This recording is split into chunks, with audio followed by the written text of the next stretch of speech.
General Patch, it will be remembered, had ordered the attack against Mount Austin in December as a preliminary to a large offensive in January. Once the 132nd Infantry had taken Hill 27 and encircled the east portion of the Gifu, it became possible for troops to operate over the hills west of Mount Austin in a drive beginning on 10th January 1943, which was designed to destroy the Japanese or drive them from Guadalcanal. Except for the attacks against Mount Austin, the American lines in the west sector had not changed substantially since November. The west line, running south from Point Cruz, was refused eastward at Hill 66 and joined the old perimeter defense line at the Matanikau River. South of the perimeter defense, the 132nd Infantry was facing the Gifu garrison between Hills 31 and 27 on Mount Austin. In late December, General Patch had ordered the west sector extended to provide more maneuver room for the projected January offensive and to ensure the unhindered construction of a supply road west of the Matanikau. The Numerical Division's reconnaissance squadron had seized Hill 56, an isolated eminence about 600 yards southeast of Hill 66, against scattered opposition, while the 1st Battalion, 2nd Marines, had taken Hills 55 and 54 west of the Matanikau. There are no ridges connecting Hills 56 and 66, or 56 with 55. The troops did not hold a continuous line, but patrols covered the deep canyons between the hills. The supply road in question was an extension of Marine Trail, a track which led from the coast road southward along the east bank of the Matanikau to Hill 49. By 5th January, Numerical Division engineers had built a motor bridge across the Matanikau at the foot of Hill 65. Bulldozing the road, they had reached the 900-foot summit of Hill 55 by 9th January. By the first week of January 1943, the divisions of the 14th Corps, it will be recalled, numbered over 40,000 men, as compared with less than 25,000 of the Japanese 17th Army on Guadalcanal. All three combat teams of Major General J. Lawton Collins's 25th Division had landed on Guadalcanal between 17th December 1942 and 4th January 1943, and bivouacked east of the Lunga River. Headquarters of the 2nd Marine Division and the reinforced 6th Marines, Colonel Gilder T. Jackson commanding, had reached Guadalcanal on 4th January to join the rest of the division. Brigadier General Alphonse Descartes, the assistant division commander, led the 2nd Marine Division on Guadalcanal. Although the 14th Corps' troop strength and material sufficed for an offensive, the transportation of supplies to the front prior to and after 10th January was difficult. Poor roads and lack of sufficient motor transport slowed the movement of supplies to all units.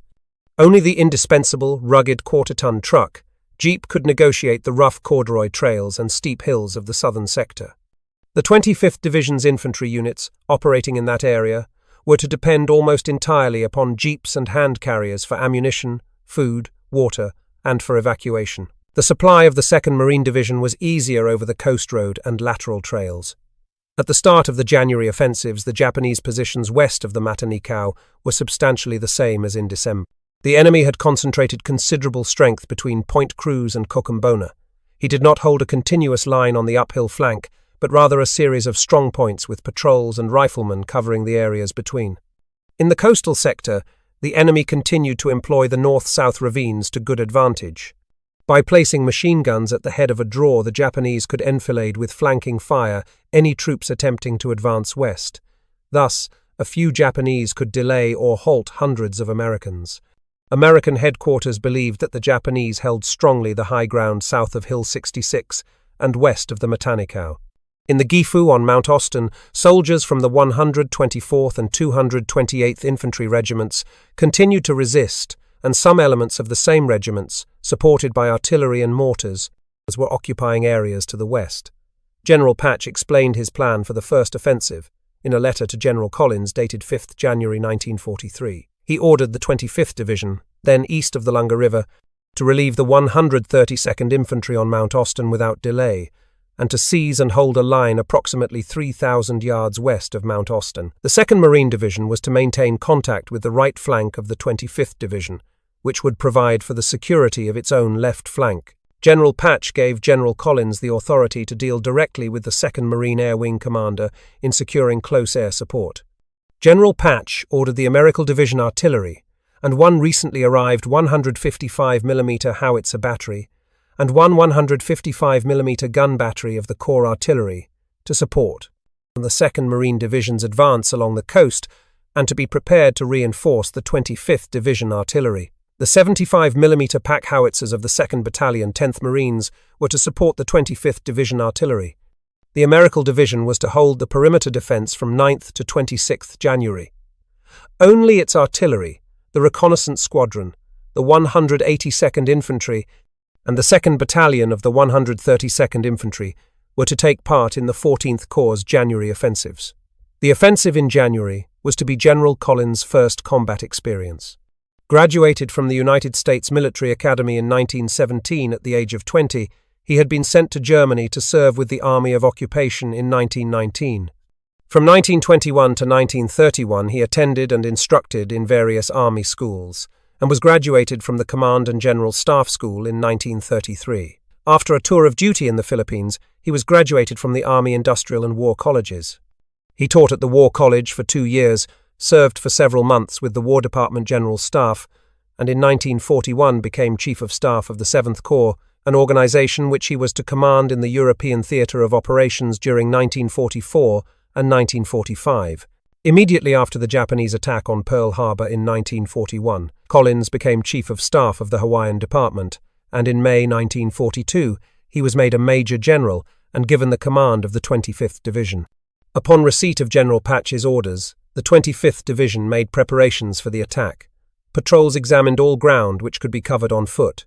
General Collins, Brigadier General John R. Hodge, the Assistant Division Commander, Brigadier General Stanley E.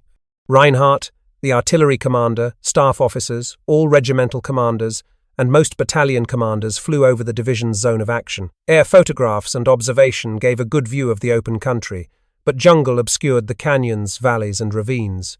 Intelligence officers of the 25th Division had little information on the enemy's strength and dispositions in the division's zone, but they did know that the Japanese were defending a series of strong points, and that they held the Gifu and the high ground south of Hill 66 in strength.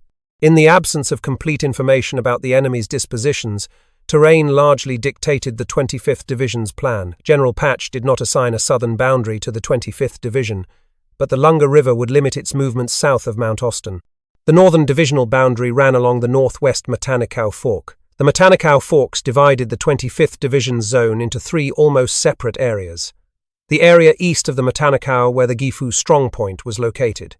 The open hills west of the Gifu between the south and southwest Matanikau Forks, and the open hills south of the Hill 66 line between the northwest and southwest Matanikau Forks. General Collins issued Field Order No. 1 to the 25th Division on 8 January 1943. With the 3rd Battalion of the 182nd Infantry, the Numerical Division Reconnaissance Squadron, and the 1st Battalion of the 2nd Marines attached, the 25th Division was to attack at 6:35 a.m. 10th January. It was to seize and hold the assigned line about 3,000 yards west of Mount Austin, a line running generally south from the Hill 66 positions taken in November 1942. To the 35th Infantry, a regular army regiment commanded by Colonel Robert B. McClure, were attached the 25th Division Cavalry Reconnaissance Troop and the 3rd Battalion, 182nd Infantry. Colonel McClure's troops were to relieve the 132nd Infantry at the Gifu, take the high ground west of the Gifu, and attack west to seize and hold the division objective in the 35th Infantry Zone, a line about 3,000 yards west of Mount Austin. The 27th Infantry, a regular army regiment commanded by Colonel William A. McCulloch, was ordered to capture the high ground between the northwest and southwest Matanikau Forks. Colonel Clarence A. Orndorff's 161st Infantry less the 1st Battalion, formerly of the Washington State National Guard, was to be in Division Reserve. Divisional artillery battalions were to fire a 30-minute preparation on 10th January, from 5:50 a.m. to 6:20 a.m. on the waterhole near Hill 66 and the hills to the south in the 27th Infantry Zone. Artillery preparation and aerial bombardment were to be omitted in the 35th Infantry Zone to avoid warning the Japanese of the effort against their south flank. The 8th Field Artillery Battalion 105mm howitzers was to give direct support to the 27th Infantry. Directly supporting the 35th Infantry would be the 105mm howitzers of the 64th Field Artillery Battalion, the 89th 105mm howitzers, and the 90th 155mm howitzers Field Artillery Battalions, and the 2nd Battalion, 10th Marines, were originally assigned to general support. When General Collins later committed the 161st Infantry to mopping up actions, the 89th supported that regiment. The 75mm pack howitzers of the 2nd Battalion, 10th Marines, were to support the fires of the 8th Field Artillery Battalion as a secondary mission, for the open terrain of the 27th Infantry's zone would permit profitable use of light artillery. On 10th January, the 155mm howitzers of the Numerical Division's 221st Field Artillery Battalion also supported the 25th Division's artillery. The enemy's deficiency in artillery and air power simplified the problem of selecting forward artillery positions west of the Lunga River. Since defilade, camouflage and concealment were not necessary, the artillerymen were able to emplace their guns on the forward slopes of hills with impunity. All battalions prepared to move their howitzers from east of the Lunga to positions far enough west to be able to fire into Cochabamba. The 64th Field Artillery Battalion, supporting the 35th Infantry, selected positions on Mount Austin's foothills, the slopes of Hills 34 and 37, about 2,000 yards northeast of the Gifu, and 9,000 yards southeast of Cochabamba. The 8th Field Artillery Battalion, supporting the 27th Infantry, selected positions on hills 60, 61, and 62, south of the 64th, and about 3,000 yards east of the easternmost hill in the 27th Infantry zone. The 89th Field Artillery Battalion decided on Hill 49, a high bluff east of the Matanikau River. The 90th Field Artillery Battalion selected positions about 1,000 yards east of the junction of Wright and the coastal road. Rough ground and insufficient motor transport complicated the movement of weapons, spare parts, ammunition, rations, and water. Every battalion initially hauled 2 units of fire from the ammunition dump near the Ilu River to its battle position, a distance of over 10 miles for each battalion. 2 units of fire for the 105s weigh 135 tons, or 54 2.5-ton truckloads. Each 105mm battalion possessed but 5 2.5-ton trucks. The 90th's heavy transport originally consisted of only 10 4-ton trucks. In addition, each battalion had but 5 jeeps, 2.75-ton weapons carriers, and 4 1-ton trailers.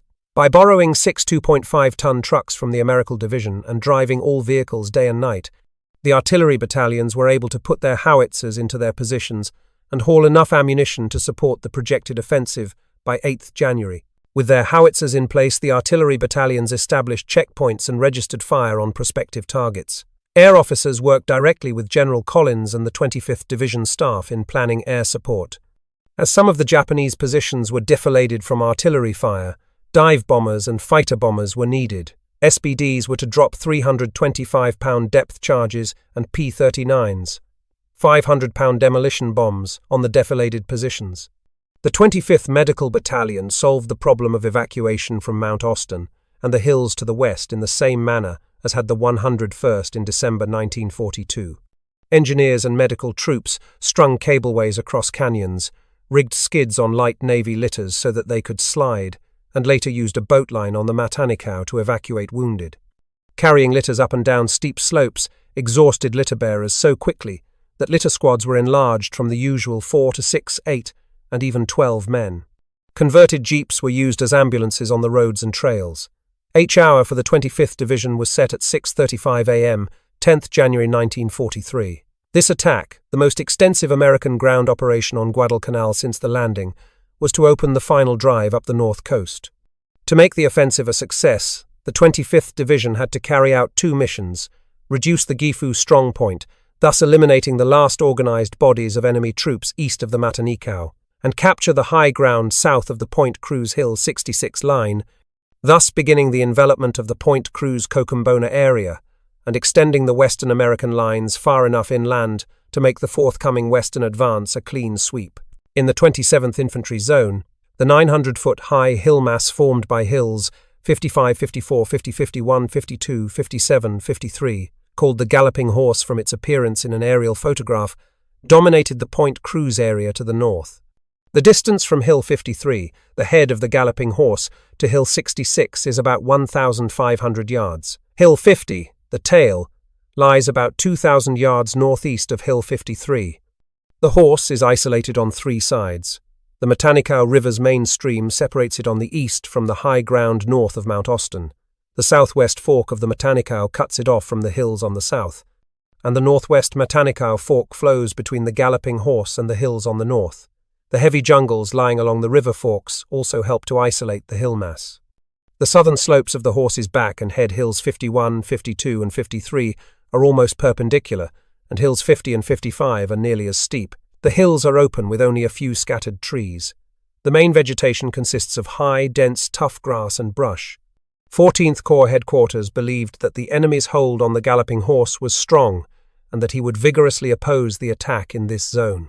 Throughout December 1942 and January 1943, patrols from the 2nd Marines and the Numerical Division's Mobile Combat Reconnaissance Squadron had met heavy enemy rifle, machine gun, and mortar fire from the vicinity of Hill 52. The enemy troops, including elements of the 228th and 230th Infantry Regiments of the 38th Division, also held a series of strong points along the banks of the southwest Matanikau Fork, south of the Galloping Horse.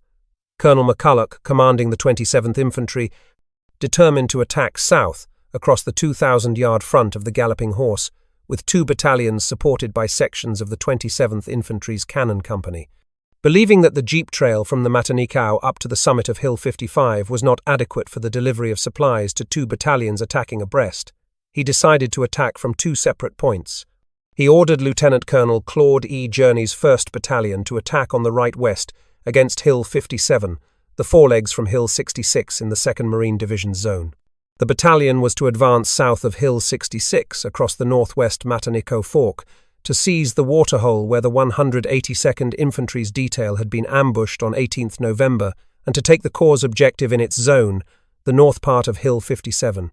F Company of the 8th Marines and the Numerical Division's Reconnaissance Squadron were to provide flank security for the 1st Battalion. Colonel Journey's battalion was to be supplied over the more convenient Hill 66 route. 25 men from each company of the 1st Battalion were to carry supplies forward from Hill 66. The 3rd Battalion, Lieutenant Colonel George E. Bush commanding, was to advance on the left in a wide enveloping movement. Colonel Bush's troops were to assemble behind the 2nd Marines' lines on Hill 55 and then advance south along the Galloping Horse's hind legs and attack generally southwest to take Hill 53, the Corps' objective in the 3rd Battalion zone.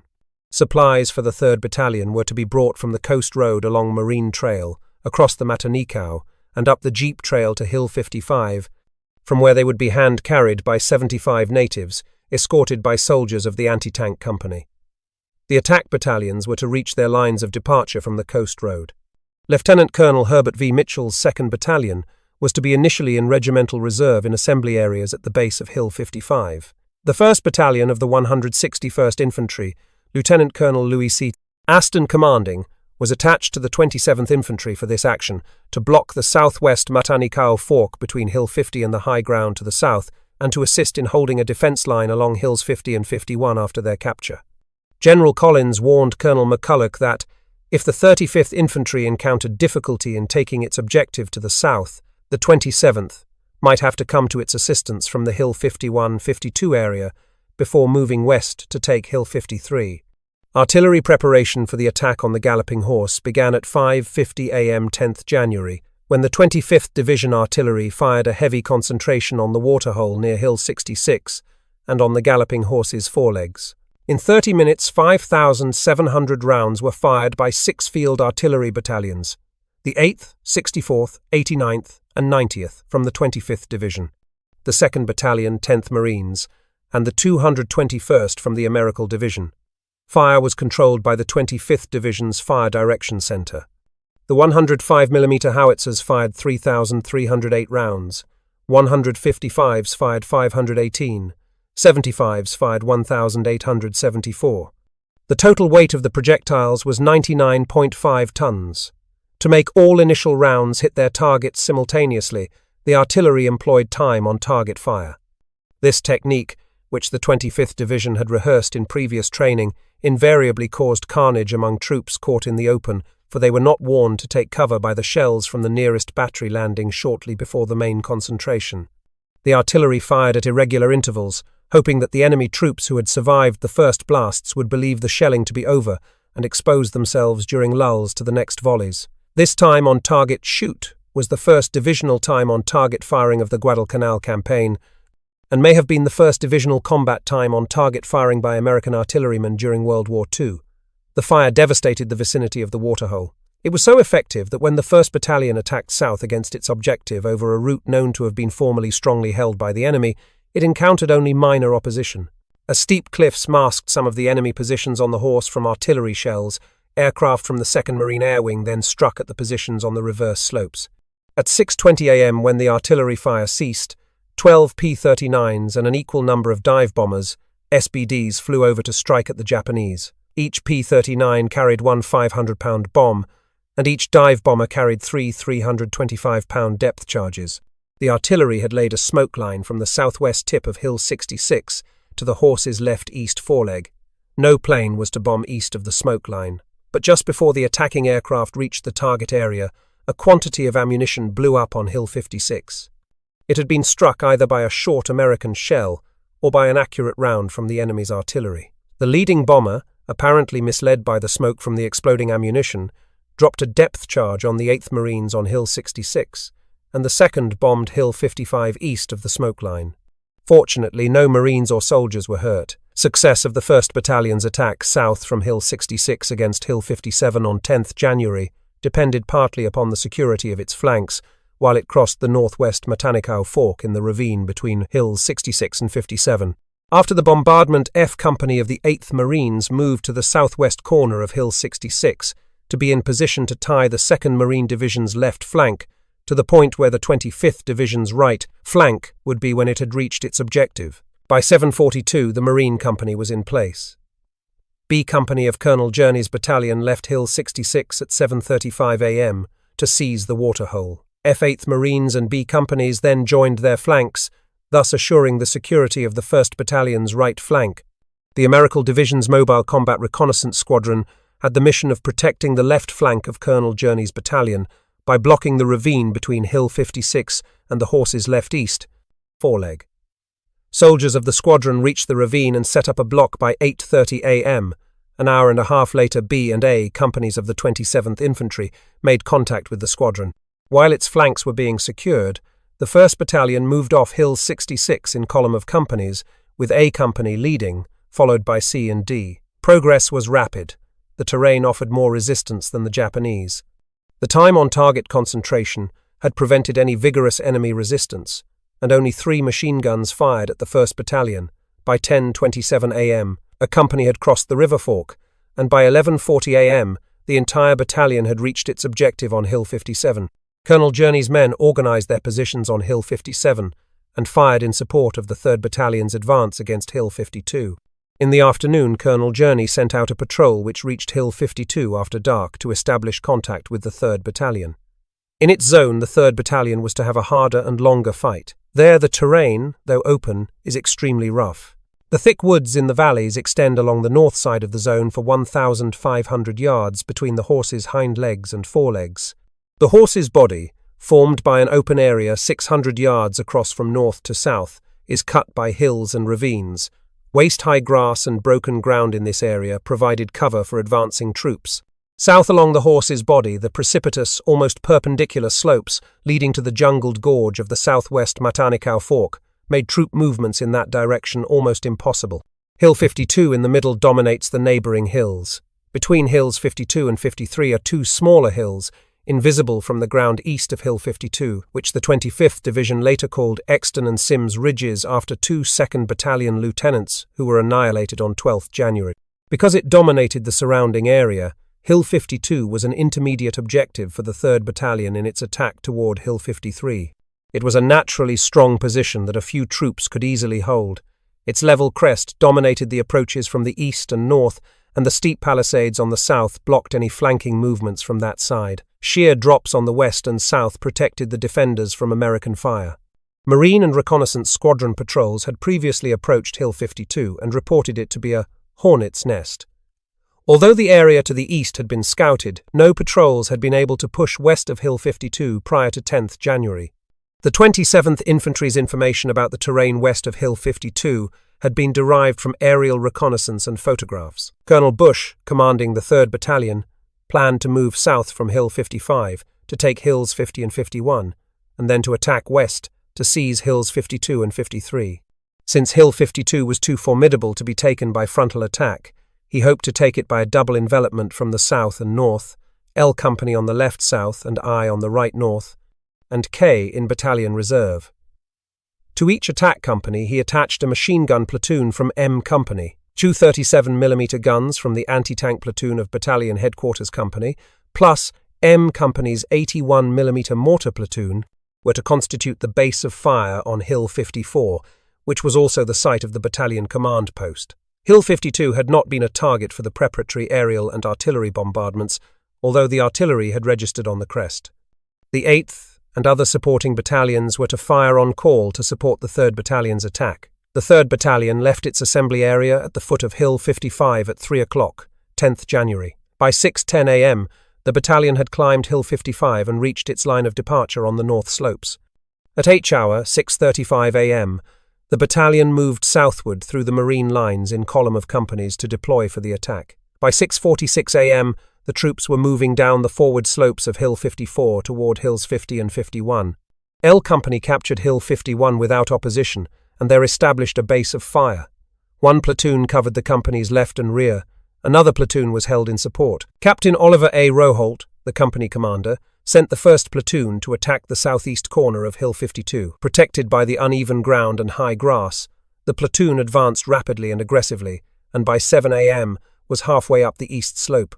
As the soldiers prepared to attack the crest, Japanese machine gun and mortar fire from their front and left flank forced them to halt. Captain Roholt, on Hill 51, did not believe that the platoon could outflank the enemy position, for mutually supporting Japanese riflemen and machine gunners could cover all approaches from the east and north, and the steep precipice on the south would prevent the platoon from approaching the Japanese right flank or rear.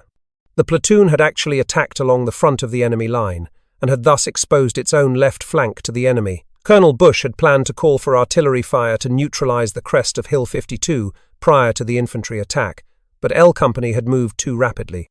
The artillery could not fire on Hill 52's crest without endangering the platoon. While the 1st platoon hugged the ground, American artillery put fire on targets beyond Hill 52 but did not dare risk shelling the enemy strongpoint. American 37mm guns and mortars put direct fire on and over the crest, but the 37s could not reach the Japanese troops, who were defiladed by the sheer drop. Mortar fire could have hit the enemy on Hill 52, but the 3rd Battalion mortar crews did not know the exact location of the enemy weapons. Captain Roholt ordered the platoon to withdraw 100 yards east to enable him to cover the whole crest with mortar fire. The message was relayed to the platoon leader, but as the words 100 yards had been inadvertently dropped from the message by the time he received it, he pulled his men all the way back to Hill 51. L Company did not then renew the attack against Hill 52, but continued to fire at the crest. Captain Roholt informed Colonel Bush that the terrain created difficulties of control and communication, which made a deep southern envelopment impracticable. He advised the colonel to abandon the idea of envelopment from the south. Meanwhile, Captain H. Johnson, Jr. was leading I Company in its attempted northern envelopment on the battalion's right. At 6:35 a.m., I Company had moved off Hill 54 in column of platoons to advance along the edge of the woods north of the Horse. The enemy fired at Captain Johnson's company from 2 directions, with the machine guns and mortars emplaced on Hill 52 on the left and with rifles from the woods on the right. Captain Johnson was forced to deploy an entire platoon to cover his right flank.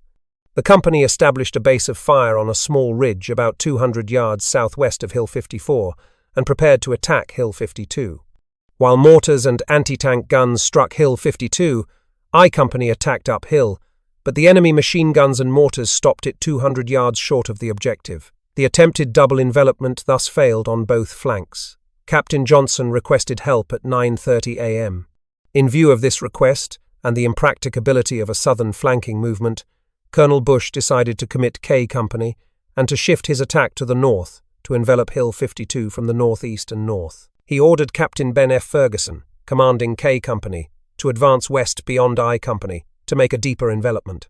Slowed by rifle and machine gun fire, K Company covered the 900 yards between its reserve position on Hill 54 and the north slopes of Hill 52 by 13 o'clock. While K Company was advancing along the edge of the woods, the heavy weapons on Hill 54 and L Company's 60mm mortars on Hill 51 continued to fire on Hill 52. Colonel Bush's final plan for the capture of the hill called for another envelopment. The holding force, I Company, was to attack from the northeast, while K Company, with one rifle platoon from L and a machine gun platoon from M Company attached, enveloped the position from the north. L Company, holding Hill 51 with one platoon, was in reserve. The attack would be supported by field artillery fire, machine guns, mortars, and anti-tank guns. The attacking units moved into position. By about 14 o'clock, Colonel Bush had determined the exact location of the attack companies, although the battalion command post on Hill 54 had been harassed by enemy rifle fire. The forward observer then called for artillery fire to be delivered on the crest of Hill 52, but a communication failure delayed the artillery until 14:30.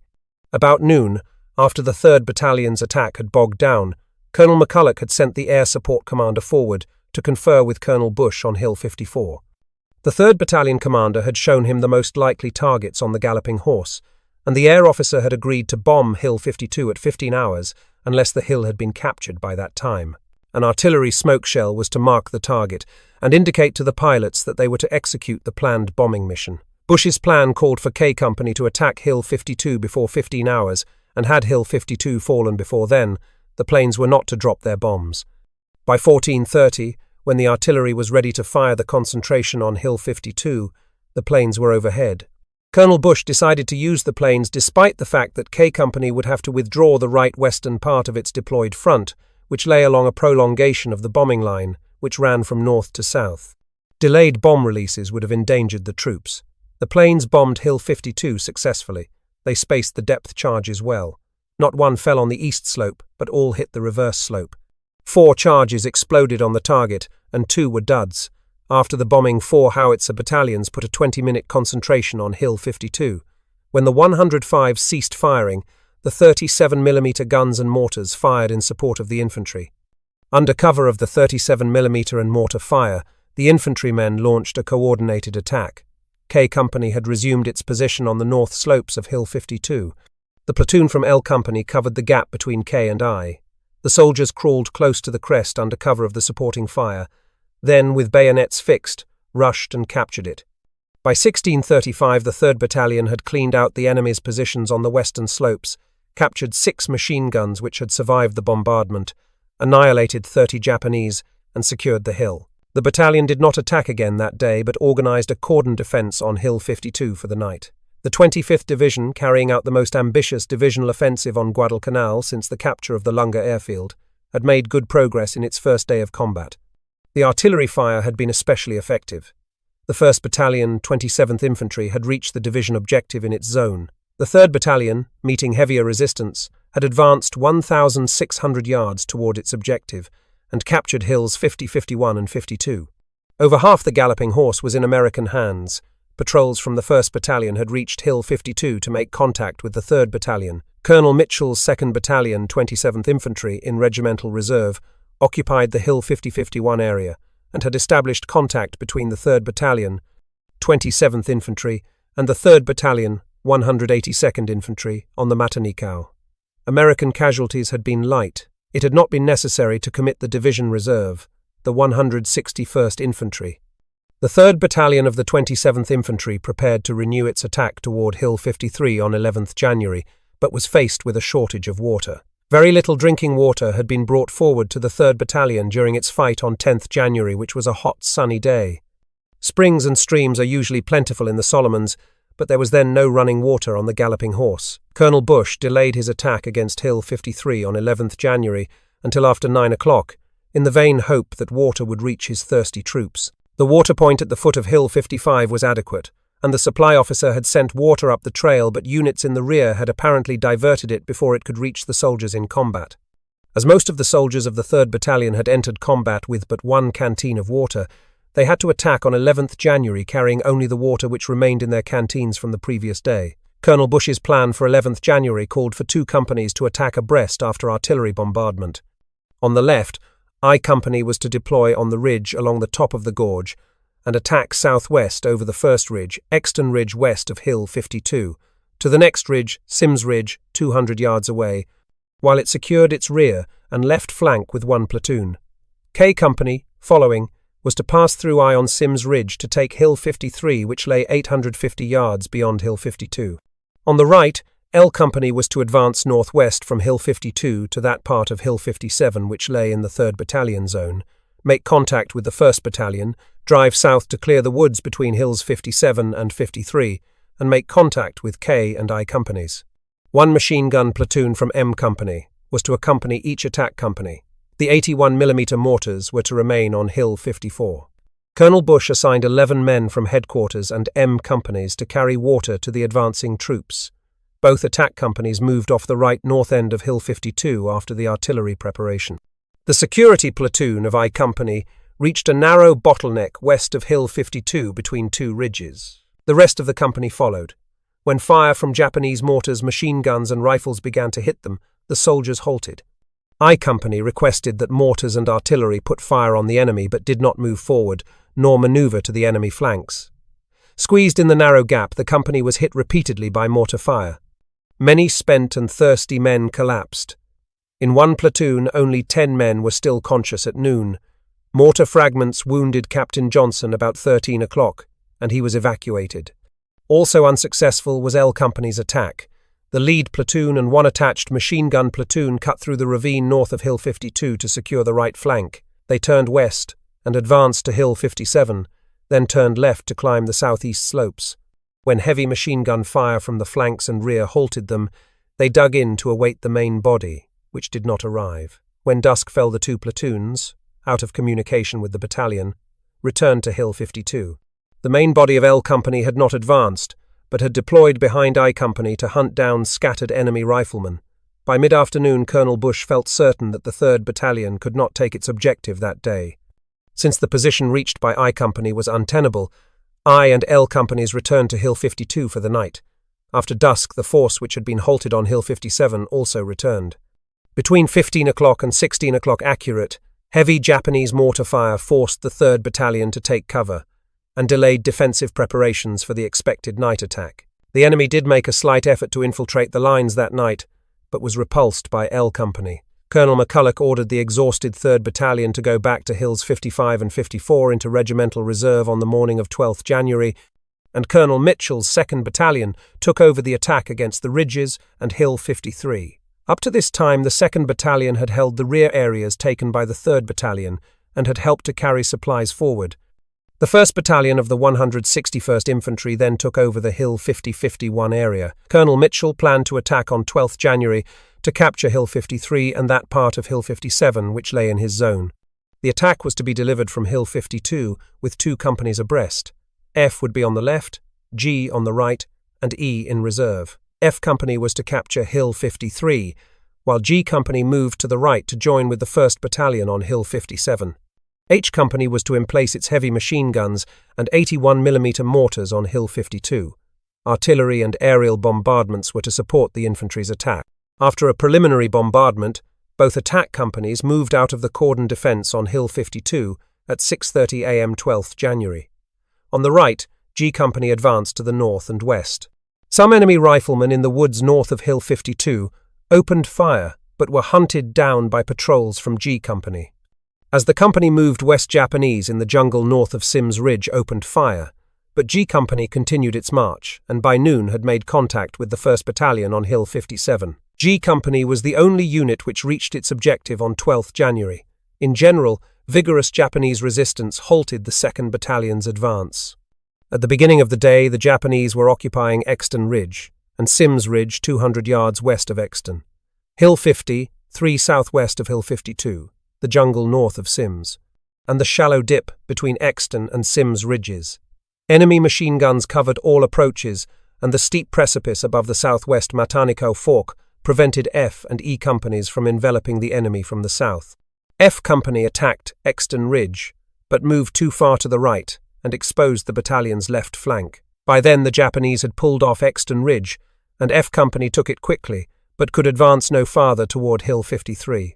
Colonel Mitchell then committed his reserve, E Company, to F's left to cover the battalion's south-left flank, but E Company also failed to advance beyond Exton Ridge. Fire from Sims Ridge held both companies in place. Colonel Mitchell decided to envelop Sims Ridge. He withdrew F Company from Exton and ordered it to move to the right to attack Sims Ridge from the north. E Company continued its attack but failed to progress. When F Company attacked southward against Sims, it was able to capture the north slopes, but about halfway to the crest, it was halted by an enemy strongpoint that was dug in on the reverse west slope. At first, the soldiers could not locate the position which machine guns were defending from all sides.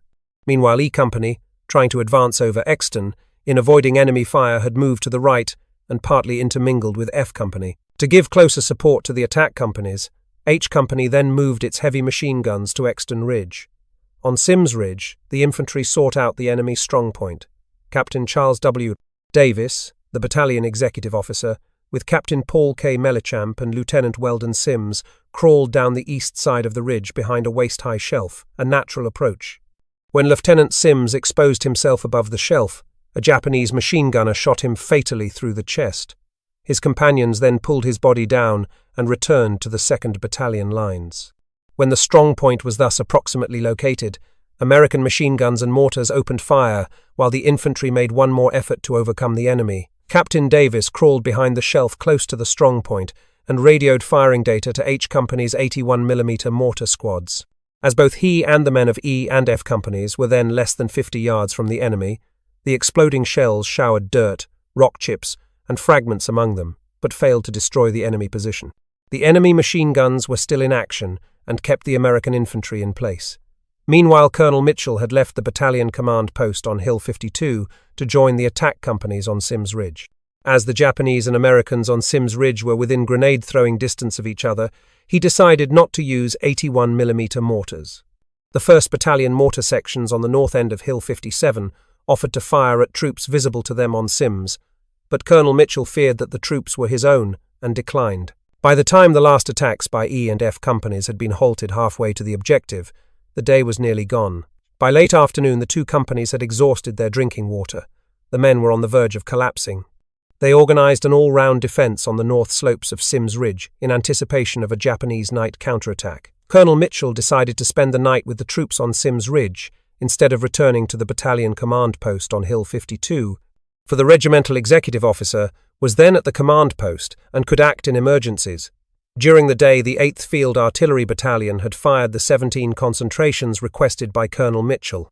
Together with its supporting battalions, the 8th also adjusted fire on Hill 53 in preparation for the next day's attack. The Japanese did not attack the 2nd Battalion that night, but they did succeed in cutting the telephone line between Colonel Mitchell and Hill 52.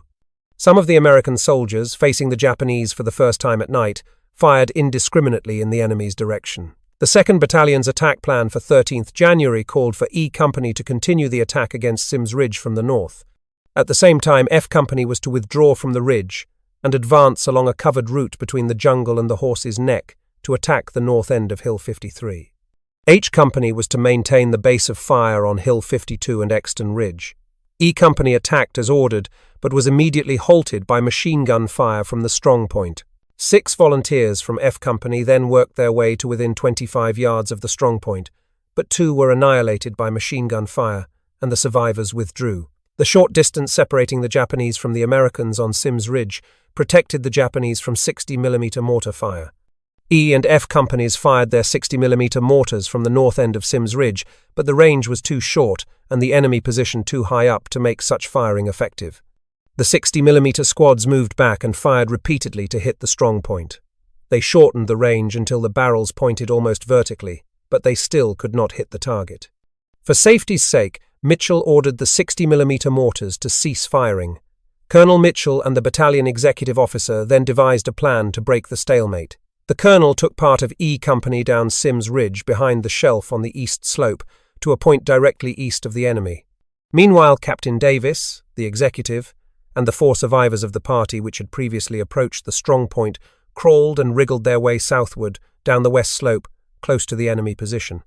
They were to neutralize the strong point with grenades to prepare the way for Colonel Mitchell's unit to attack from the east on Davis's whistle signal. The 5 men had crawled to within 10 yards of the position when the Japanese hurled grenades at them. Although their aim was accurate, the grenades failed to explode. The Americans replied with 8 grenades which did explode, then sprang up to rush the enemy, some of whom fled. Captain Davis's rifle jammed after 1 round, He threw it away, drew his pistol, and the 5 men leaped among the surviving Japanese and finished them with rifles and pistols. E Company witnessed this bold rush and, in the words of General Collins, who observed the day's fighting and helped to direct mortar fire from Hill 52, came to life and drove uphill to sweep the last Japanese from Sims Ridge. For his gallant action, Captain Davis later received the Medal of Honor. Like the 3rd Battalion on 11th January, the 2nd Battalion had received almost no water after it attacked on 12th January, and thirst might well have caused the 13th January attack to stall. But shortly after E Company had cleared Sims Ridge, a quick, heavy cloudburst soaked the earth and cooled the soldiers, who were able to obtain a little water from standing pools and by wringing their clothes. The amount they obtained, though scanty, proved sufficient to sustain them. While F Company was moving along its covered route, 3 field artillery battalions put fire on Hill 53. When the artillery fire ceased, both companies F and E attacked Hill 53. E Company advanced south and west along Sims Ridge to seize the high ground on the top of the Horse's Head, and F Company emerged from the jungle to attack the head from the north. The infantrymen capitalized on the shock effect of the artillery by attacking immediately after it stopped firing. The 2nd Battalion found that organized Japanese resistance had ceased. By 10:30, the 2nd Battalion had captured all but the southwest tip of Hill 53. By noon, it had taken the entire hill and reached the division's objective in its zone. E Company destroyed a Japanese 70mm gun on Hill 53 and captured a number of rifles, grenade dischargers, machine guns, and some ammunition. Colonel Mitchell's battalion, in 2 days of action, had lost 2 officers and 29 enlisted men annihilated, and had annihilated an estimated 170 Japanese soldiers from the 228th and 230th Infantry Regiments, 38th Division. A few of the enemy dead wore good clothes and had been in good physical condition, but the remainder were ragged and half-starved. G Company, which had made contact with the 1st Battalion on Hill 57 on 12th January, sent 1 platoon to cover the low-flying jungle area between Hills 57 and 53. The next day, the 2nd Battalion cut a trail from Hill 53 to Hill 57.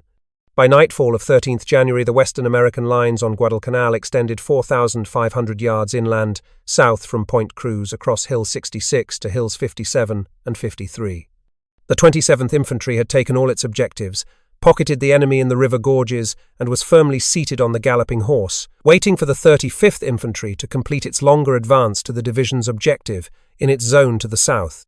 From 15th to 22nd January, the 161st Infantry, in a series of sharp fights, cleaned out the Japanese positions south of the Galloping Horse in the gorge of the southwest Matanikau Fork. During this period, the 27th Infantry fought no more major actions, but mopped up the Japanese remaining in the jungled gorge north of the Galloping Horse, built defense positions, constructed roads, and patrolled to the west to prepare for the next attack. The 2nd Marine Division, holding the Hill 66 Point Cruz line on the coast on the right of the 25th Division's zone of action, remained in place during the first 3 days of the Galloping Horse action. On 12th January, the Marine Division received orders from General Patch to begin its advance westward from the Hill 66 Point Cruz line. This attack, which was to be supported by Numerical and 2nd Marine Division artillery and the 2nd Marine Air Wing, was the 2nd Division's first operation as a complete division.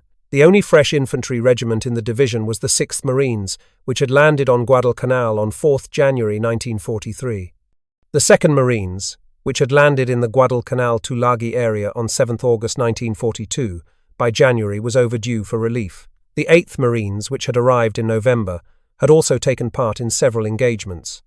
In December 1942, the 2nd and 8th Marines had relieved the weary 164th and 182nd Regiments west of the Matanikau, and in January the 6th Marines had begun relieving the 2nd and 8th Marines while those units were in contact with the enemy.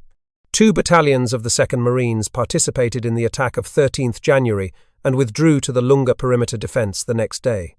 The 8th Marines remained in action until 17th January. Japanese soldiers from the 2nd Division were then holding the coast sector. In some areas, especially in the wooded ravine just west of the Point Cruz Hill 66 line, their defences were very strong.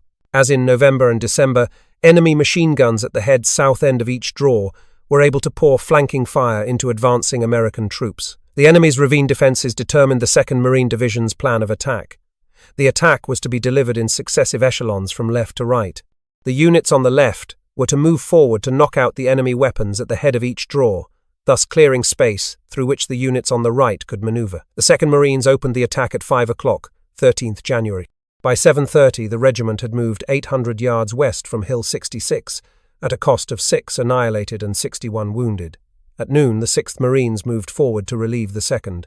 10 minutes after the 2nd Marines had jumped off, the leading units of the 8th Marines on the right of the 2nd began the attack. They moved from the east slopes of Hills 80 and 81 toward the ravine to the west. The Japanese in the ravines stopped the move with machine gun, mortar, and rifle fire. Thus, at the end of the first day, the left flank units of the 2nd Marine Division had advanced, but the attack in the center had been halted. The 8th Marines tried again on 14th January but failed to gain. The regiment brought up tanks on 15th January to crack the Japanese emplacements, but failed to achieve much success. In the afternoon, the Marines brought a flamethrower forward to use it in action for the first time. The flamethrower burned out one Japanese emplacement 10 minutes after its 2-man operating team reached the front, and burned out 2 more emplacements later in the day. By the end of 17th January, the 8th Marines had cleared out the ravine to its front, and had advanced its line forward beside the 6th Marines on the left. In 5 days of fighting, the 2nd Marine Division had gained about 1,500 yards. It reported that it had annihilated 643 Japanese and captured 2 prisoners, 41 grenade dischargers, 57 light and 14 heavy machine guns, 3 75mm field pieces, plus small arms, mines, and a quantity of artillery ammunition. By 18th January, when the 8th Marines were withdrawn, American troops were holding a continuous line from Hill 53 north to the coast. It reached the beach at a point some 1,500 yards west of Point Cruz. The 14th Corps had gained a position from which it could start its drive into Cocumbona, long a major objective. This drive was begun just before the 35th Infantry of the 25th Division completed its task on Mount Austin.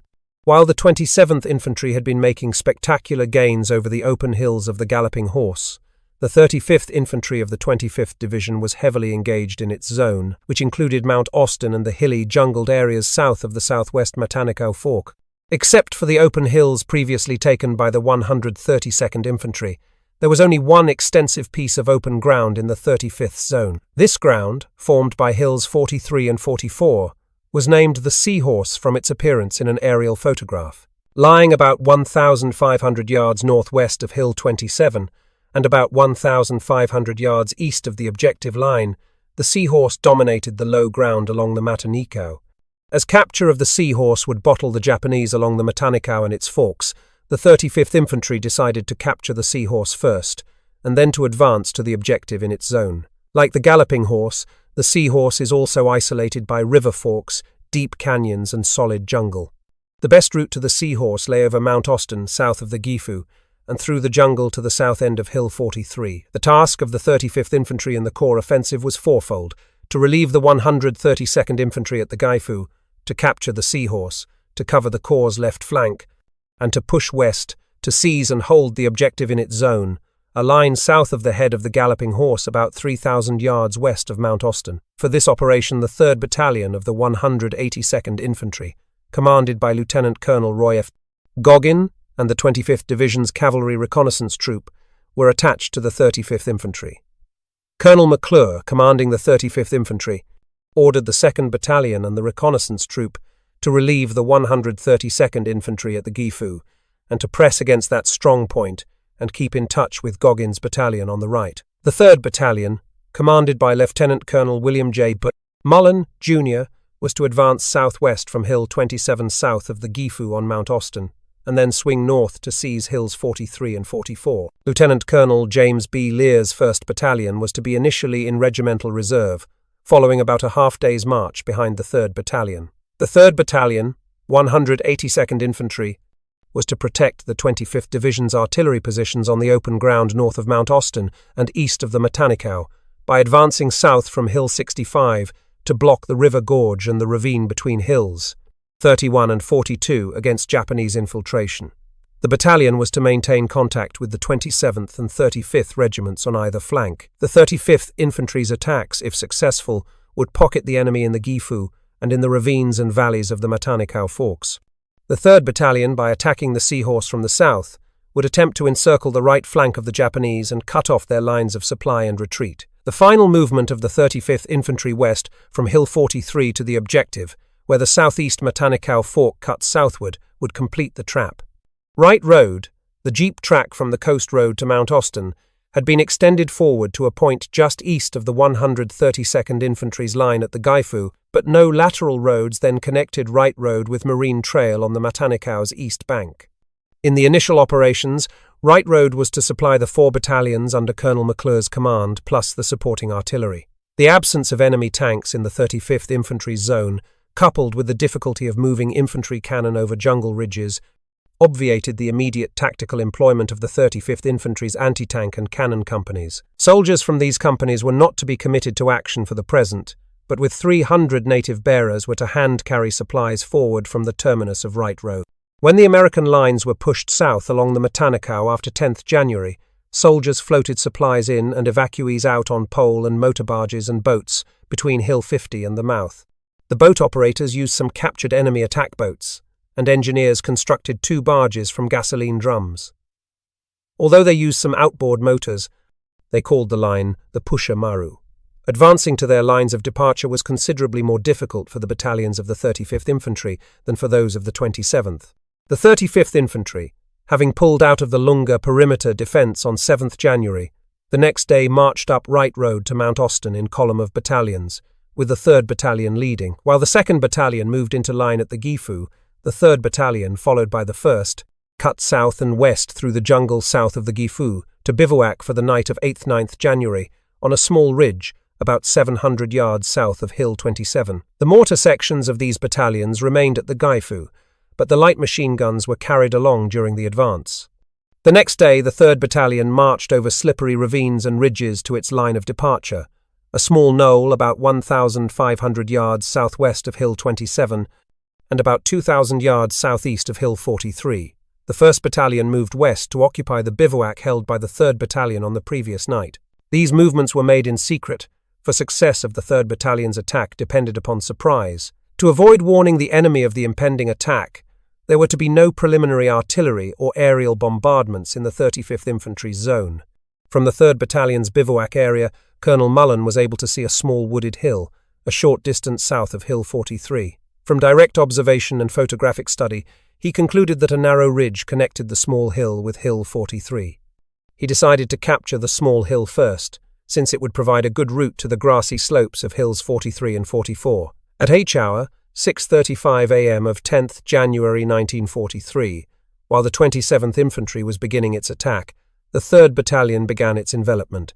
Fearing that the enemy might have observed his troops, Colonel Mullen kept I Company, the battalion reserve, spread out over the bivouac area to deceive the Japanese, while the attack companies, K and L, formed in the dense woods prior to attacking. By 8 o'clock, K and L companies were ready to move. Patrols on the previous night had reconnoitred in front of the bivouac area to feel out the Japanese. Relying on data from these patrols, the battalion pushed southwest through the jungle. Advancing in column of companies, the battalion then turned north towards the Seahorse. K Company, leading, cut a trail for about 1,000 yards with machetes and bayonets, but its route led it down onto low ground along a branch of the Matanikau. At noon it reached a small knoll about 700 yards southeast of Hill 43. The company was then on ground that was dominated by ridges and bluffs on all sides. The battalion had turned northward too soon, and it was now southeast instead of southwest of Hill 43. The attack companies had to advance farther west before they could envelop the south flank of the Seahorse. As hills, deep ravines, and a branch of the Matanikau lay between K Company and Hill 43, patrols advanced to the west and northwest, and one found a faint trail that led westward. The 35th Infantry then requested that artillery fire be placed on the Seahorse. At 1300 hours, the battalion commander ordered K Company to advance over the west trail. L Company, also following an old trail, was to advance on K's left. I Company, which had been relieved at the line of departure by the 1st Battalion, was to follow the attack company that found the best route. Colonel Mullen, who wished his battalion to reach the greater security of high ground before dark, ordered that the advance be pressed vigorously. K Company turned west and, to cover its right flank while crossing a branch of the Matanikau, posted 2 light machine guns from M Company, plus some riflemen, on a knoll. The covering force faced to the northeast toward the gorge cut by the branch. As the company crossed the branch, A group of Japanese from the area of Colonel Oka's command post farther down the river attacked toward the southwest and nearly broke through to strike the company's right flank. They drove off the rifleman, knocked one machine gun out of action, and annihilated the gunner and wounded the assistant gunner of the second. They were prevented from hitting the flank of the vulnerable company by the heroism of 2 soldiers from M Company Sergeant William G. Fournier, the machine gun section leader, and T divided by 5 Lewis Hall. Although ordered to withdraw, the 2 men ran forward to the idle gun and opened fire on the Japanese, who were then in the low stream bottom in front of and below them. As the gun on the knoll would not bear, Fournier lifted it by its tripod to depress the muzzle sufficiently to fire on the Japanese while Hall operated the trigger. Both soldiers stayed at their exposed post, pouring fire at the Japanese, and were fatally wounded before other Americans could come forward. But Fournier and Hall had broken the Japanese attack, and for their gallantry were posthumously awarded the Medal of Honor. As the attacking American companies were advancing to the west, K Company surprised a Japanese supply party near a waterhole at the junction of 2 trails, annihilated 7, and dispersed the rest. Having then reached a point about due south of Hill 43, the companies swung northward toward their preliminary objective, the wooded hill south of Hill 43. Only a few scattered Japanese were in front, and they failed to offer any effective opposition. By 17 hours, K and L companies had reached high ground 400 yards south of the open slopes on Hill 43. As dusk was falling rapidly, the 3rd Battalion, which to gain high ground had kept moving much later in the afternoon than was considered advisable in the jungle, halted and hastily dug in for the night. While the 3rd Battalion was advancing towards the Seahorse, Colonel Lear's 1st Battalion in reserve moved farther west. Patrols from A and C companies covered the right and left flanks. Platoons of B and D companies relieved I Company at the waterhole in a gulch about 600 yards south of Hill 43. Colonel Mullen's battalion resumed the attack against the Seahorse at dawn on 11th January. K Company led the attack north along the ridge toward Hill 43, while L Company covered the left flank and I followed in reserve. The progress of K Company was slow against enemy machine gunners who fired to delay the attack, then fell back to new positions. In 1 hour it gained only 100 yards. The advance gathered speed later in the afternoon, however, and the 3rd Battalion emerged from the jungle, drove the enemy off Hill 43, and by 1831 had advanced to Hill 44. Meanwhile, Colonel Lear's battalion had come forward to assist the 3rd Battalion when its advance was retarded. But when K Company cleared Hill 43, and it became evident that the 3rd Battalion would reach its objective unaided, Colonel McClure ordered the 1st Battalion to relieve I and L companies on the south and southwest wooded parts of Hill 43. When relieved, those companies joined the remainder of the 3rd Battalion on the Seahorse. By nightfall on 11th January, the 35th Infantry had completed the encirclement of the Gaifu on the east and west by seizing the Seahorse, and had progressed halfway toward its objective, about 1,500 yards west of the Seahorse. In their southerly envelopment around the enemy's right flank, the 3rd and 1st Battalions had travelled more than 7,000 yards. Their route had taken them over Mount Austin's ravines and ridges, down its west slopes to the Matanikau, and up the Seahorse. The trails they had followed were passable only for men on foot. Vehicles could not get through. The advancing battalions had depended upon native carriers for supply pending the completion of dredging for the Pushamaru boat line on the Matanikau.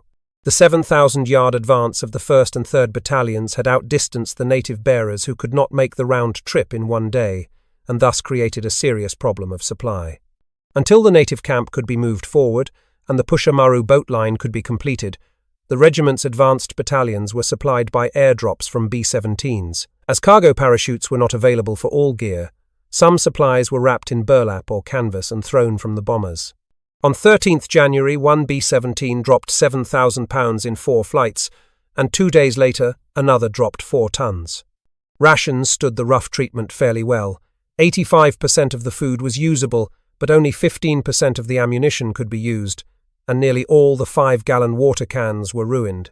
Regular ground supply was not resumed until 17th January when the Pushamaru reached the foot of Hill 50, and carriers began hauling supplies up the north slopes of Hill 44. When L and I companies had reached the Seahorse, Colonel Mullen organised a perimeter defence, with L Company holding Hill 44, I Company the narrow neck between 44 and 43, and K Company Hill 43. On the morning of 12th January, the 3rd Battalion made contact with the forces which had just taken the eastern half of the Galloping Horse. Colonel Lear's 1st Battalion assumed the brunt of the attack west to the objective on 12th January. B Company defended the hill south of Hill 43. a company the Waterhole, while C Company attacked along a narrow ridge southwest of Hill 43. Enemy fire from a ridge about 150 yards to the southwest halted the advance. While patrols from C Company were seeking the enemy flanks, an enemy force from east of Hill 43 struck just south of Hill 43 against the supply trail and isolated the 3rd Battalion on the Seahorse. At 17:31, B Company platoon counterattacked, and by nightfall it had recaptured the trail. Japanese rifle fire again stopped C Company on 13th January. The 64th Field Artillery Battalion meanwhile continued registration on enemy targets, and Colonel Lear asked regimental headquarters to send forward to Hill 43 the mortars which were then on Mount Austin under regimental control. Operations on 14th January again failed to gain ground. C Company attacked the enemy ridge twice without success. The terrain slowed the movement of the mortars, which failed to reach Hill 43 until late afternoon. In the afternoon, however, one of Colonel Lear's patrols found a route around the enemy's right flank. The next morning, B Company relieved C Company. The 64th Field Artillery Battalion then fired 553 rounds on the Japanese on the ridge in a 30-minute concentration, ending at 10:05 a.m., followed by fire from machine guns and mortars. When the artillery ceased firing, B Company, reinforced by one platoon from D, moved around the enemy's right flank and struck him in the rear.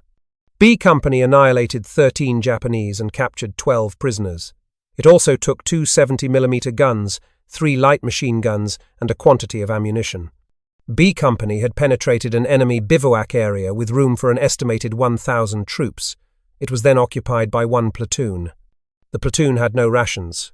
6 of the prisoners were too weak to walk, and there were 78 graves in the area. Since daylight was ending, B Company halted for the night. The defunct enemy platoon had been the only effective enemy force between the Seahorse and the objective in the 35th Infantry's zone. The next day, 16th January, B Company and the reinforcing platoon from D Company moved west to the objective without fighting. About 15 o'clock they reached a precipice overlooking the southwest fork of the Guadalcanal. So dense was the jungle that the troops could not determine their exact location until the next day, and on 18th January they built smoky fires and fired amber flares to reveal their location to the 25th Division observation posts. In capturing the Seahorse and advancing to the Guadalcanal, the 1st Battalion reported that it had annihilated 144 of the enemy, the 3rd Battalion 414. Enemy prisoners totaled 17 for both battalions. The 3rd Battalion had captured 30 -5 light and heavy machine guns, the 1st Battalion 9 light machine guns. The 1st Battalion had also captured 112 rifles and 18 pistols, while the 3rd Battalion took 266 rifles and 26 pistols. In the days following the capture of Hills 43 and 44, the 3rd Battalion reduced a pocket of Japanese along the Guadalcanal just east of Hills 43 and 44. The capture of the Seahorse and the advance to the Guadalcanal had covered the 14th Corps' left south flank and brought the 35th Infantry up to the objective on the left south of the 27th Infantry. While the rest of the 25th Division was advancing, the 2nd Battalion of the 35th Infantry on Mount Austin had the slow, grueling task of clearing the Japanese out of the Jiafu, which had halted the 132nd Infantry in December. The 2nd Battalion, commanded by Lieutenant Colonel Ernest Peters, had left its positions east of the Lunga River on 7th January, and early the next morning had followed the 3rd Battalion up Mount Austin to advance toward the 132nd Infantry's lines. Battalion headquarters, G, and H companies were to infiltrate directly into the 132nd's line, while E and F companies followed a back trail south of Hill 27 to get into line via the latter hill. The main body, following Right Road, reached the line without difficulty, but E and F companies had to labour through thick jungle. The companies followed the 3rd Battalion to a point about 800 yards southeast of Hill 27, then turned northwest toward Hill 27, struggling over a rough, muddy trail and using telephone wires to help pull themselves along. They reached Hill 27 by nightfall of 8th January and bivouacked on its southeast slopes. The next day, 9th January, the 2nd Battalion and the Cavalry Reconnaissance Troop completed the relief of the 132nd Infantry, which returned to the Lunga perimeter. By nightfall, the 2nd Battalion of the 35th Infantry had occupied the line from Hill 31 to Hill 27, a front of over 2,000 yards. E Company, the 35th Infantry's reconnaissance platoon, and a platoon from the reconnaissance troop held Hill 27. F Company, plus platoons from H Company and the reconnaissance troop, held the center. G Company and platoons from H Company and the reconnaissance troop held Hill 31. The remainder of H Company emplaced mortars on Hill 29. Soldiers from Headquarters Company were to carry supplies from the jeep terminus on Wright Road to the companies in the line. There was no battalion reserve. By the end of 9th January, a day characterized by random rifle fire and some mortar shelling, the 2nd Battalion estimated that over 100 Japanese with 10 machine guns held the pocket. When General Collins and Colonel McClure had first observed the Gifu from Hill 27, they had discussed the possibility of enveloping it from the west sides of Hills 27 and 31. Persuaded that the terrain was impassable, they agreed on a frontal attack to hold the Japanese while the 3rd and 1st Battalions made their flanking movement. Time would have been saved had the double envelopment been attempted at once. On 10th January, when the 25th Division began its advance, the 2nd Battalion made a reconnaissance in force. After an artillery and mortar preparation, 2 combat patrols from each company tried to move forward, but Japanese fire halted them all. The battalion commander then requested that tanks be sent up to Mount Austin to crack the pillbox line, but the only tanks on Guadalcanal were then under Marine control. After the patrols were halted, the 2nd Battalion estimated that the enemy forces facing it consisted of 400 men and 20 machine guns. The battalion eventually captured 40 machine guns. The next day, 11th January, patrols again met fire from the Gifu. The 3rd Battalion of the 182nd Infantry completed its southward move to close the gap between the right flank of the 2nd Battalion, 35th, and the 27th and 161st Regiments on the Galloping Horse.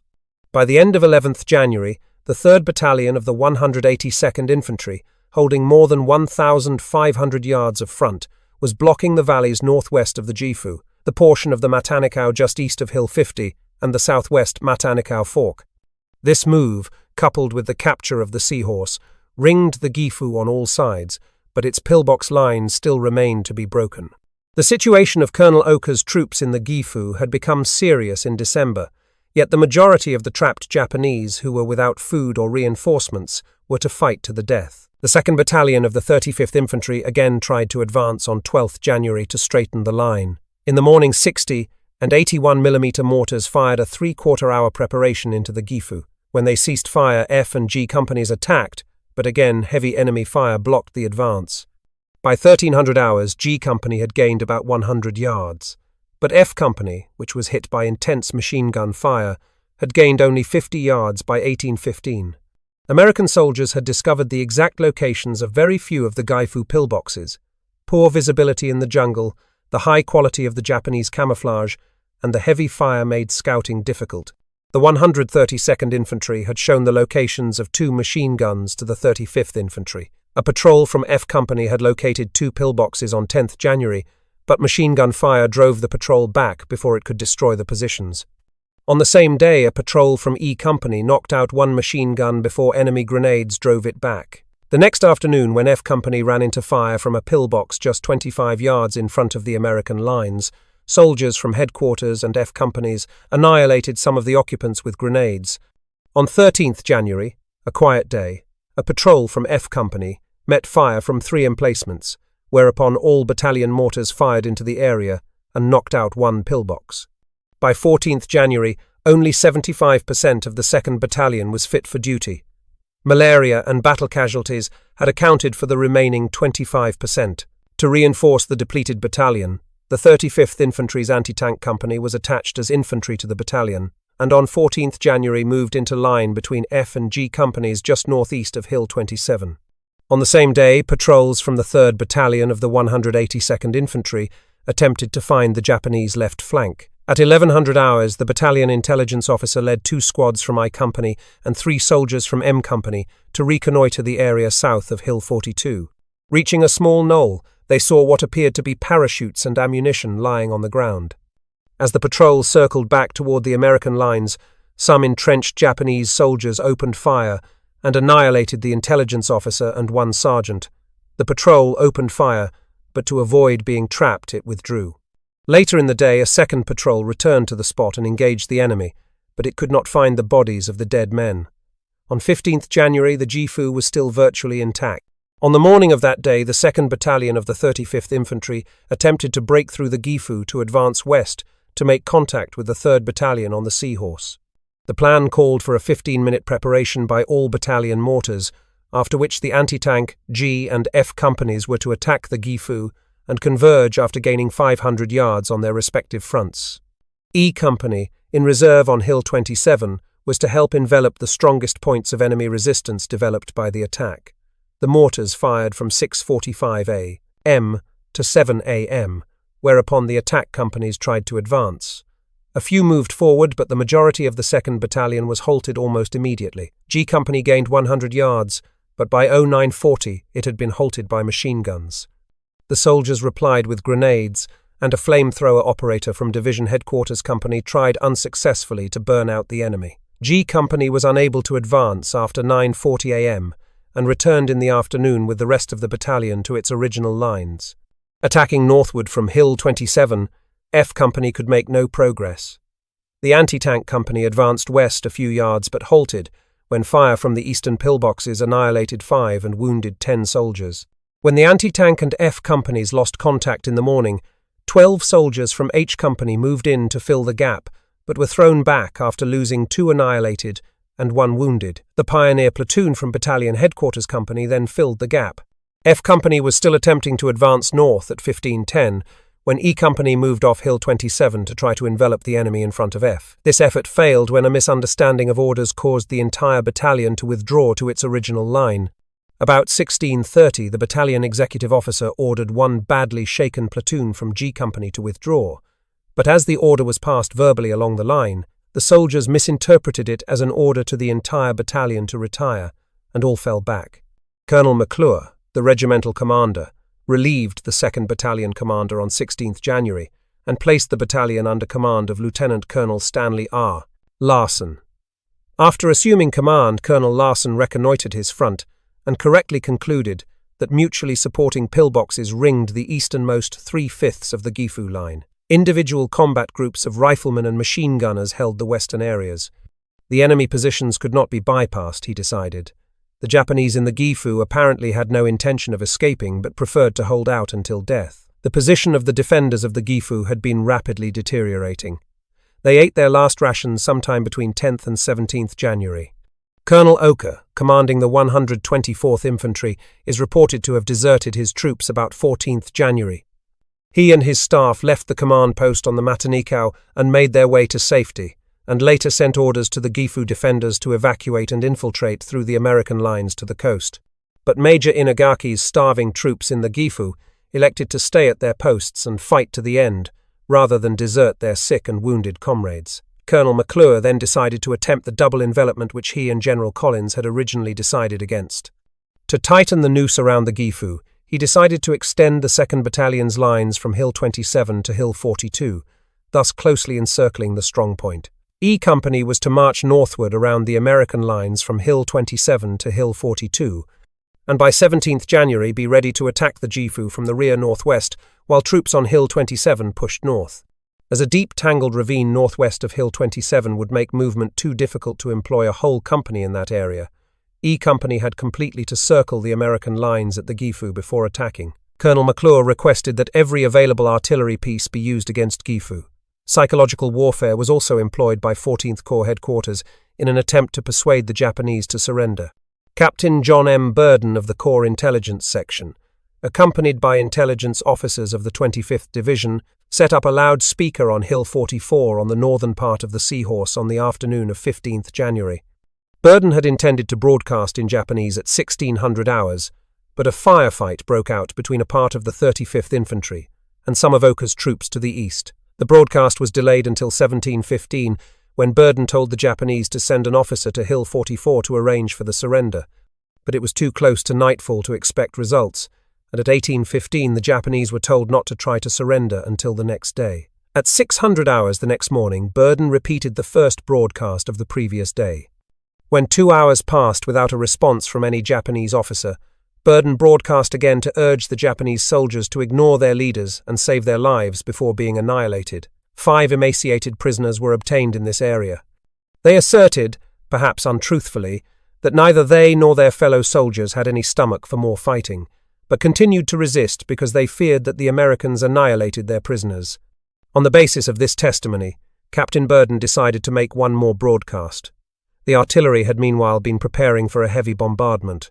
A heavy artillery concentration to smother the Gifu was an essential prelude to a successful attack, for light mortar shells left the pillboxes undamaged, and there were not enough 81mm mortars to cover the entire area.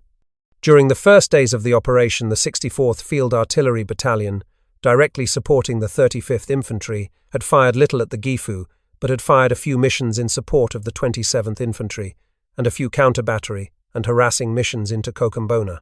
Prior to 10th January, soldiers of the 64th had emplaced their 105mm howitzers in the vicinity of Hill 34, about 2,000 yards northeast of the Gifu. The proximity of this position to Wright Road somewhat simplified the movement of supplies. Two of the batteries occupied sharp, exposed hill crests, advantageous positions made tenable by the enemy's deficiencies in artillery and air power. Artillery problems on Guadalcanal were always complicated by the lack of accurate maps, but since American soldiers had ringed the Gifu, it was possible to place observed fire in the pocket. Forward observers, who frequently encountered difficulty in locating their own positions in the jungles, often crawled so close to the enemy lines that their own fire fell within 100 yards of them.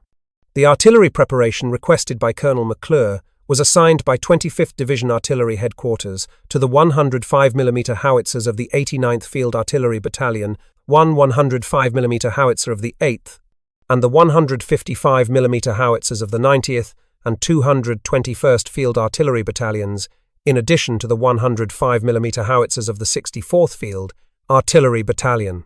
Because the 64th was in a better position to control fire on the Gifu than Division Artillery Headquarters, the 64th's Fire Direction Center was to direct the fire. Direct wires from the 64th's Fire Direction Center were to carry data to the Fire Direction Centers of the 8th, 89th, and 90th Battalions. Data from the 64th would be transmitted to the 221st via the 25th Division Artillery Fire Direction Center, where the 221st Liaison Officer was stationed. On the morning of 17th January, Captain Burden again attempted to persuade the Japanese to surrender. Broadcasting from G Company's line at the Gifu, he warned them of the impending bombardment and advised that they escape before the shelling began. The Japanese were assured that they would be permitted to enter the American lines even after the bombardment started. Burden then moved to Hill 27 to repeat the broadcast, but heavy rains fell during most of the period of the broadcast, and the volume of the loudspeaker was reduced. No one surrendered. One Japanese company is reported to have discussed the possibility of surrender, but decided against it because most of the men were too ill to walk. The artillery had planned to adjust its fire in the morning, but the broadcasts delayed the adjustment of the 25 105mm and the 24 155mm howitzers until noon. At 11:30, infantrymen of the 2nd Battalion, 35th, were pulled back 300 yards to the rear. The forward observers remained out in front. The 35th's main line on Hill 31 lay less than 250 yards north of the Gifu line. The 64th Field Artillery Battalion's 105mm howitzers lay only 2,000 yards from the Gifu. 2,800 yards was the minimum range for high-angle fire listed in the firing tables in use at that time. The 155mm howitzers could not fire at quadrant elevations greater than 800 mils 45 degrees. To hit the ravines inside the Gifu, all shells would have to be fired almost directly over Hill 31, with no margin of safety for clearing the hill. The known vertical probable error in the angle of fall of the howitzer shells made it obvious that some would hit Hill 31. It was therefore necessary to pull the infantrymen back to the south from Hill 31. The artillery battalions began adjusting their fire on the Gifu at 1200 hours after the broadcast had ceased, but were interrupted frequently by calls of cease fire, especially from infantrymen on Hill 42, who believed that the shells were falling short. The artillery battalions then adjusted each howitzer individually on the target, a slow task which took over 2 hours to complete. For 90 minutes, starting at 14:30, the 49 howitzers fired for effect. They placed over 1,700 rounds in an area less than 1,000 yards square. The 2nd Battalion's mortars fired into the most defolated areas. The noise, concussion, and reverberation were tremendous, and the effect of the bombardment was doubtless great, for the Japanese prisoners captured during the next few days were nearly all shell-shocked. But poor timing largely vitiated the effects of both the broadcasts and the shelling. After the bombardment, the infantrymen moved forward and by 16:30 had reoccupied their lines. They did not then attack because the approaching dusk would have made an attack over such terrain very risky. The shock effect of the artillery was thus partially lost. Colonel McClure did not repeat the bombardment the next morning because he did not wish to withdraw the infantry again. The double envelopment began the next day, 18th January. I Company of the 182nd Infantry advanced 450 yards south from Hill 42 to make contact about 1700 hours with a platoon detached from G Company. The platoon had advanced northwest from Hill 27 through the ravine. While these two units were advancing, E Company, which had followed I Company of the 182nd off Hill 42, swung to the left-east to strike the Gifu from the west. The company knocked out 3 or 4 enemy machine guns and annihilated 7 Japanese before wired-in machine guns halted it. Meanwhile, to the right of E Company, the platoon from G Company had located 2 pillboxes on its front, one of which was knocked out after the platoon leader had given firing data to 81mm mortars. The next day, 19th January, E Company resumed its attack, but a pillbox and machine gun defense held it down. The Gifu, however, was beginning to crack. A 37mm anti-tank gun and an 81mm mortar hit one of the 2 pillboxes discovered in front of Hill 27 by an F Company patrol. G Company reported that it had definitely located 12 pillboxes on its front. E Company, which had begun its attack at 800 hours, reported at 16:15 that it had annihilated 6 of the enemy, knocked out 4 machine guns, and located 12 machine gun positions and pillboxes on a small ridge. 1 hour later, the company reported that it had destroyed 3 more positions, but that 9 wired-in pillboxes, from 10 to 12 feet apart, held it back. Grenades failed to damage them, and E Company dug in for the night. Heavy rain, mud, and particularly poor visibility limited operations on 20th January and prevented the 2nd Battalion from exploiting its successes immediately. One patrol penetrated 150 yards north from Hill 27, and another found 3 pillboxes northwest of Hill 27. 2 were empty. The patrol leader and 1 automatic rifleman approached within 10 feet of the occupied pillbox before they were observed. The patrol leader shot 1 Japanese, and the automatic rifleman shot 2 more who were trying to escape, but machine guns forced the 2 Americans to withdraw. That night, several small groups of enemy soldiers failed in their efforts to escape from the pocket. 11 Japanese were annihilated. Tanks were made available to the 2nd Battalion on 21st January, and the task of breaking the enemy lines was greatly simplified. 3 Marine Corps light tanks, manned by soldiers from the 25th Division's Cavalry Reconnaissance Troop, started up the Jeep Trail toward Mount Austin's 1,514-foot crest. 2 broke down, but the 3rd reached the top. As the tank drew near, the Gifu infantrymen fired mortars and machine guns to drown its sound, then cut down trees to permit the tank to approach the Japanese front lines. Supported by 16 infantrymen, the tank drove into the northeast part of the Gifu line, on G Company's left flank, at 10:40 on 22nd January. It pulled close to 3 pillboxes and destroyed them with 37mm high explosive shells, and shot the Japanese soldiers with canister and machine guns. Turning left-south, the tank broke out through the east end of the Gifu. At 1500 hours, it made 1 more attack against the north side of the Gifu and destroyed 5 more pillboxes. The infantrymen then moved forward before dark to occupy the gap. That same day, E Company on the west was again held in place by the pillboxes on its front. 1 platoon attempted to outflank them in the afternoon, but darkness fell before it could complete its move. But the tank, in a few hours, had torn a 200-yard hole in the line, which had withstood infantry attacks for a month. The Gifu area remained quiet until 2:30 on the night of 23rd January, when about 100 Japanese soldiers led by Major Inagaki rushed the sector held by F Company and the anti-tank company. Inagaki's desperate men used grenades, small arms, and automatic weapons. The American companies immediately opened fire and easily broke up the attack.